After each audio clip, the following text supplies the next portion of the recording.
Folks, Big Lipper back with another video. As you can tell behind me, we got us a nasty sucker, low down, dirty, poor on the streets kind of dude. Let me introduce you to Longhorn Wintergreen, baby.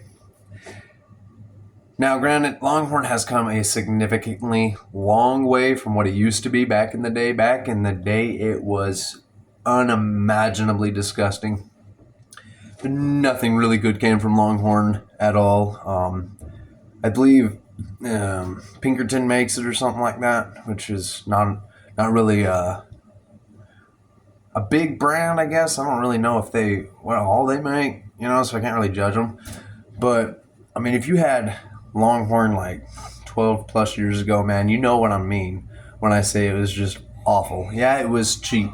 Yeah, it was everywhere and affordable by just about anybody, but it's a low down, dirty son of a gun. It's no good, really. Sometimes you either get it way too moist and it just goes all over your mouth, or you get it way too dry and you have to add water to it.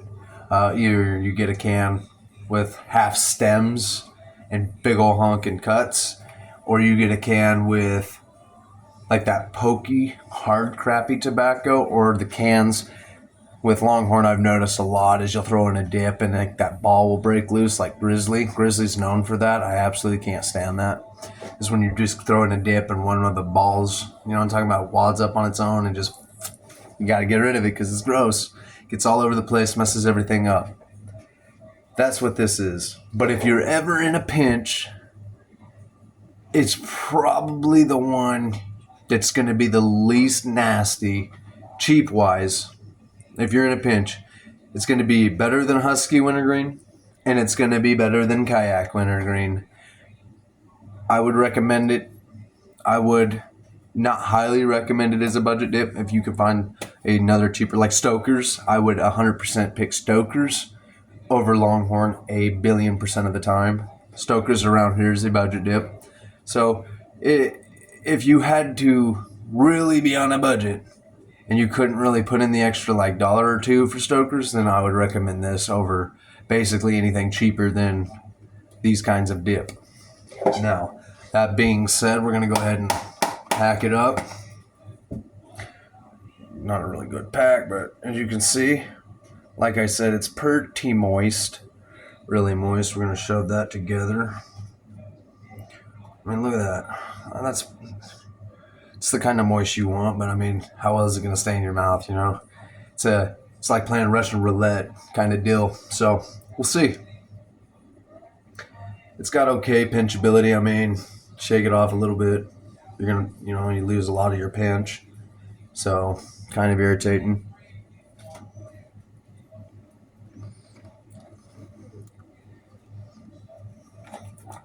Right off the rip, it's got like, I'd almost say like a lower medium kind of burn.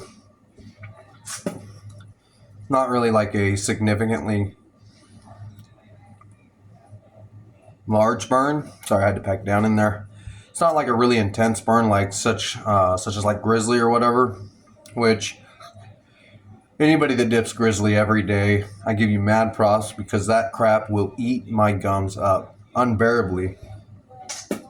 Like, it just tears into the lower parts of my lips and gums to the point where it becomes just not even a pleasant experience, not a pleasant time, not even worth it to me. I particularly give my dad hell about it because he has been dipping Grizzly as long as I've been alive, specifically Wintergreen Long Cut. I'm 28 years old. You do the math. He's been doing that for longer than I've been alive. So power to you. You know what I mean? But me personally, out of all the wintergreens out there, I would have to say my favorite is Stoker's Wintergreen. All the way around. I love the how it is. It's just got like one of the best cuts you can ever get out of a blend. You know what I mean? Whereas Longhorn, as I stated, it's a hit and miss. It's like a can of Russian roulette, dude. You either get a can that's way too dry, way too moist, filled with stems, filled with just mixed match cuts. It makes it unpleasant. Plus, sometimes it'll break away and fall through, And if it's way too moist, now we're going to pack it just right, and it's going to get all mushy and gushy all over your mouth. As for the burn, it really doesn't have an intense burn. Like I said, nothing compared to like Grizzly. It's got kind of like the Skull fine cut wintergreen kind of burn, so very minute. You feel it. It's got a good taste. But what I've noticed with the Longhorn brands especially is you got like a good 15 to 20 max for the taste to be there. After that, the taste goes away and it just becomes just a nasty, flavorless, goopy mess that you don't want to deal with. So how would I rate Longhorn? I mean, if you're really, really hurting, I would pick them more than I would pick most other things that are around the price of Longhorn. But would I do it every day? Absolutely not. It's not my go-to. It's not even my I want it at all. So that being said, that's just another review I have for y'all. Y'all have a good night, and I'll get you back later.